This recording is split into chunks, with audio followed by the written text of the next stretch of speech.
भाई 2018 ते 20च्या TET घोटाळ्यामध्ये अधिकाऱ्यांच्या घरात सापडलेले करोडो रुपये असोत, 2021च्या आरोग्य विभाग आणि माडाच्या विकले गेलेले पेपर असोत, 2023च्या तलाठी भरतीत एकाच शिफ्टमध्ये 200 पैकी मिळालेले 214 मार्क असोत, किंवा संपूर्ण देशाला बयाबावरा करणारा नीट पेपर फुटीचा घोटाळा असो, हे सगळं बघून आजच्या स्पर्धा परीक्षा देणाऱ्या प्रत्येक पोराच्या मनात एकच प्रश्न येते, बावा मरू का वाचू? मला सांगा जी आपली सर्व सिस्टम चढलेली आहे का? 1-2 वर्ष झाले की हेच तमाशे बघायला मिळतात.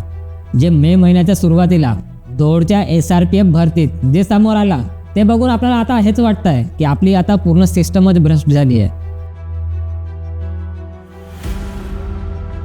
नेमकं काय झालं? 2 मेची गोष्ट. दौडमध्ये SRPFची लेखी परीक्षा झाली. सर्व पोरं हॉलमध्ये बसले, चला बाबा मेहनत केलोन तर चांगल्याने पेपर सोडू. पण काय झालं? पोरांच्या डोक्यावर घाम फुटला. काहून? कारण की 100 पैकी 85 क्वेश्चन एकाच पुस्तकमध्ये कॉपी केलेले होते. ते तर सोडा जी, ABCD ऑप्शनचा क्रमसुद्धा बदललेला नव्हता.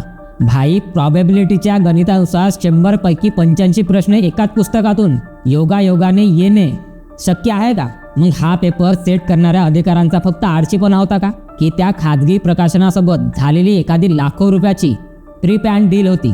हा विचार तुमच्या मनात आला आहे का? आता आपल्याला इथंच खरं ॲनालिसिस करायला पाहिजे. सर्वात मोठा नुकसान कोणाला झाला जी? आपल्या पोराचा. आणि सर्वात जास्त फायदा कोणाला झाला? त्या पब्लिकेशनचा, ज्याची ती पुस्तक होती. रातोरात हे पुस्तक मार्केटमध्ये बेस्ट सेलर झाली असेल.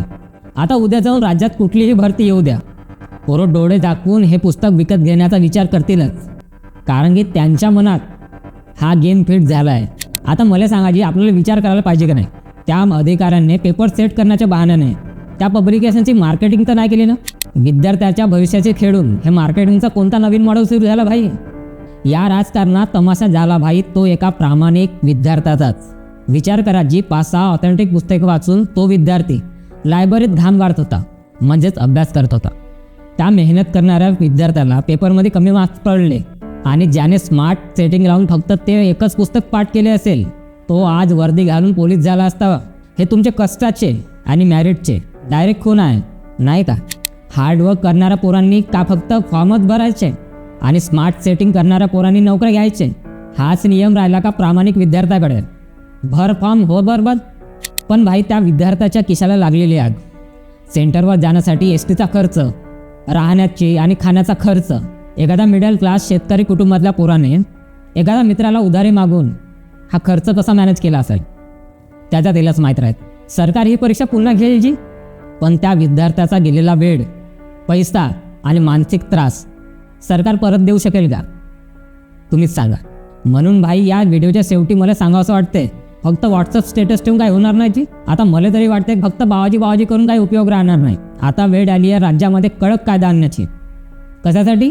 तर पेपर लीक आणि गैरवापरासाठी. जोपर्यंत पेपर फोडणारे आणि कॉपी करणाऱ्या अधिकाऱ्यांवर डायरेक्ट FIR होऊन ते जेलमध्ये जात नाहीत, तोपर्यंत गरिबाच्या पोरांच्या भविष्याचा असाच बाजार मांडला जाईल.